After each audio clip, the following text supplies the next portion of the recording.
Hi friends, welcome channel. இன்றைக்கி video பார்க்க போகிறீங்க அப்படின்னா தீபாவளி ட்ரெஸ் எடுக்கிறதுக்கு தான் போகிறோம். தீபாவளி வந்துச்சுல, இன்னும் ஒரு வாரம் தான் இருக்குது. ஆனால் நம்மளுக்கு எடுக்க போகலை.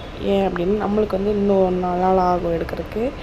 இன்னும் அண்ணி வீட்டுக்கு ட்ரெஸ் எடுக்கிறதுக்கு தான் போகிறோம். அண்ணினா எங்கள் வீட்டுக்காரோட தங்கச்சி, அவங்க ஃபேமிலிக்கும் ட்ரெஸ் எடுக்க போகிறோம்.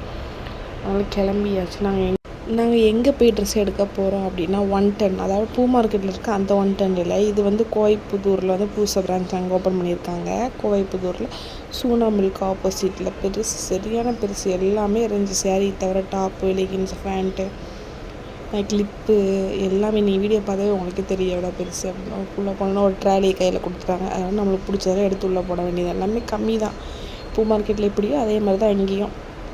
நல்லா தான் இருந்துச்சு. அண்ணி தான் டாப் எடுத்துனாங்க. அவங்களுக்கும் அவங்க பொண்ணுக்கும் எடுத்துகிட்டு இருந்தாங்க. டாப்பு ஒரு 13 டாப் எடுத்துருந்தோம். நல்லா இருந்தால் எங்கள் கிளிப்பு எல்லாமே இருக்குது. பொம்மை, சின்ன சின்ன குழந்தைங்களுக்கு என்னென்ன வேண்டியது. அதோட அவங்க டாப்பு, லெகின்ஸ் அதெல்லாம் எடுத்துகிட்டு ரொம்ப பசி ஆயிடுச்சா. காலையில் போனது, இங்கேருந்து போல ரொம்ப 1 மணி நேரம் ஆகும். கோயம்புத்தூர்லேருந்து அங்கே 3/4 மணி நேரம். அதோட பசிச்சிருச்சு அப்படின்ட்டு ஆளுக்கு ஒரு குஸ்கா, ரைஸு, கொத்து போட்டாலாம் சாப்பிட்டு பஸ் வந்துருச்சா, ஃப்ரீ பஸ்ன்ட்டு டக்குன்னு ஏறிட்டோம். நீங்களாம் தீபாவளி ஷாப்பிங் பண்ணீங்களா இல்லையான்னு கமெண்ட் பாக்ஸில் கமெண்ட் பண்ணுங்கள். பாய்.